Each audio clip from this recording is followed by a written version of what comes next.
Waterproof Bluetooth speaker आपण add on केलेला आहे, बघू शकता तुम्ही. क्वालिटी एकदम जोरदार. कॅमेरा बघा ना.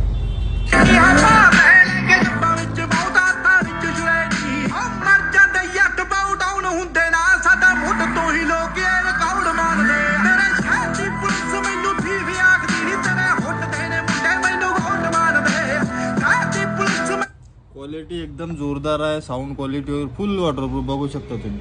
इथं तुम्हाला चार्जिंगसाठी सी टाईप पोर्ट दिलाय, USB दिलाय, मेमरी कार्ड टाकू शकतो. त्याच्यानंतर इथं वॉल्यूम बटन आहे. आवाज कमी जास्त वगैरे आपण करू शकतो, प्लस मायनस. बाकी ऑन ऑफची वगैरे बटन आहे. MZ कंपनीचं आहे. यात तुम्हाला 4-5 कलर मिळून जाईल. हा एक कलर आहे, ब्ल्यू, ब्लॅक, हा कलर आहे. असे 5 कलर येते कम्प्लीट. वॉटरप्रूफ आहे. क्वालिटी एकदम जोरदार आहे. साऊंड क्वालिटी शॉपवर या, चेक करा, त्यानंतर नाही एकदम जोरदार क्वालिटी. याची प्राइस राहणार फक्त